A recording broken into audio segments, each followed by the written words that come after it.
My name is Kelli Barr. I live in Denton. This is the third time that I've been here to speak with you. And I also want to talk with you about a very local issue, very specific to your district. And I tried to talk with you about this at the Energy Summit that you had a few weeks ago in Denton. So we have what's called F-quality air. We have the worst smog problem in Texas, and we have one of the highest rates of childhood asthma in the country. So this is not something that's just isolated to a few people here and there in your district, but is something that affects everyone in your district. We have been out of compliance with federal regulations about smog emissions for the entirety of the existence of those federal regulations, which is somewhere between 20, 25, 30 years. And you are aware that those levels have been reduced over time. We would be in compliance with the levels as they were published in whatever I first took office in 2003. We are not in compliance with the new levels that were produced by the Environmental Protection Agency, and the Environmental Protection Agency is currently has under review even further reductions. Now, in all of that time, 2003, you could drive out here on 380 and not see a stop for miles. This area has grown incredibly in the past 20 years, past 25 years, certainly during the time that I've lived here. This was very rural. In spite of the fact of that growth, yes, we are a couple of points out of compliance. We would be in compliance with the previous standards, and the trend line is in the correct direction. So, and I remember that, and I'm aware of all this information. I saw the same chart that you did, but as I told you after the energy conference, that chart only counted for nitrogen-based emissions, which is not actually in this particulates. Air quality in this area has continued to improve in spite of the growth in this area. Most of that is because of improvements in the technology for automotive engines, and of course that's one of the reasons that the automobile folks were so front and center at that energy efficiency summit. Mobile sources are 60 to 68% of the pollution in this area.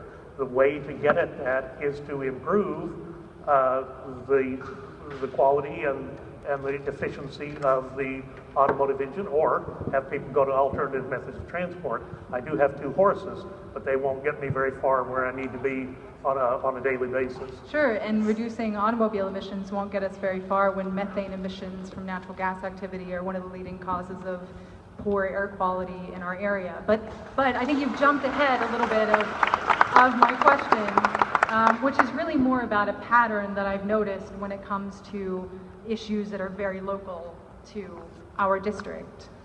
For example, you voted against methane emission rules at the federal level, and that would have significantly cut down on the amount of flaring and venting of natural gas during natural gas operations.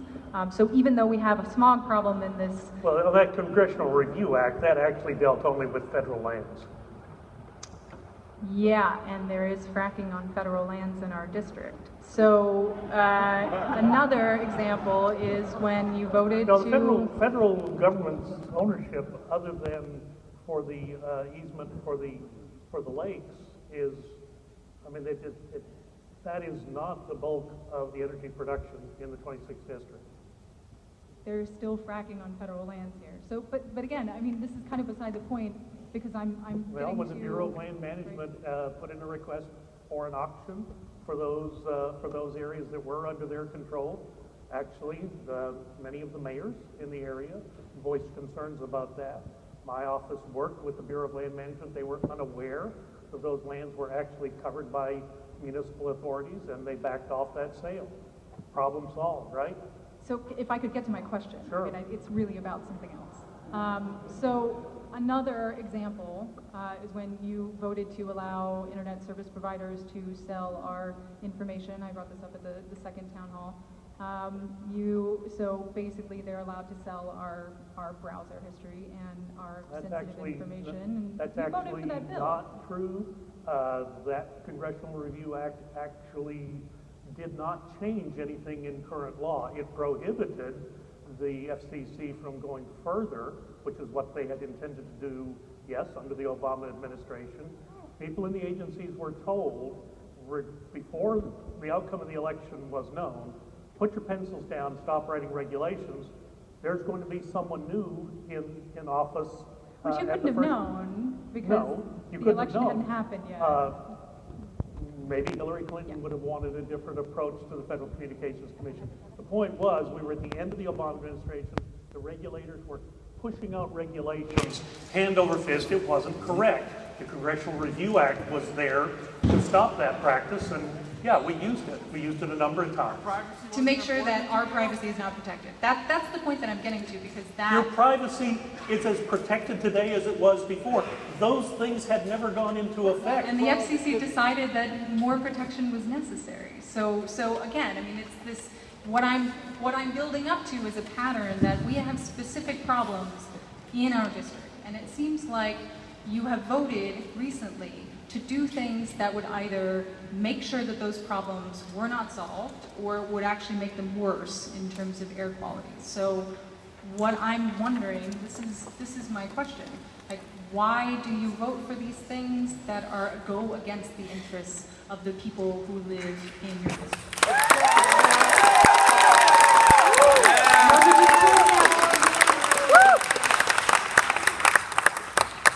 You know, I've lived here almost my entire life. One of the things that I've found when I have to make a decision and there's not time to go out and take a poll and ask people what they think, what I decide to do is supported by 60 to 80% of the district. And so the rest of us just don't matter? Like, our privacy doesn't matter? The cleanliness of our air doesn't matter? Look, that's a talking point. That wasn't reality. That wasn't reality. The FCC had not, those regulations were, there's nothing different about your privacy today than it was before those regulations were repealed. And the reason for those regulations was that the current state of affairs was found to be insufficient. So, again, why do you vote against these things that go against... That was a determination by the agency, not by the legislative branch. The agency took...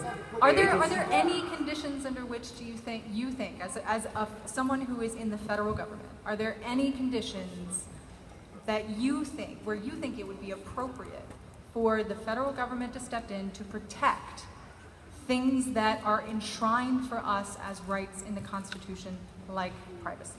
Are there any circumstances under which you think that would be appropriate? Oh, I think it happens every day. Okay, so in this circumstance, when it was a question of protecting our constitutionally guaranteed right to privacy, why did you determine that it was not... Which one of the Bill of Rights is that? Our constitutionally guaranteed rights to privacy is enshrined in Supreme Court, in historical Supreme Court precedents. Okay.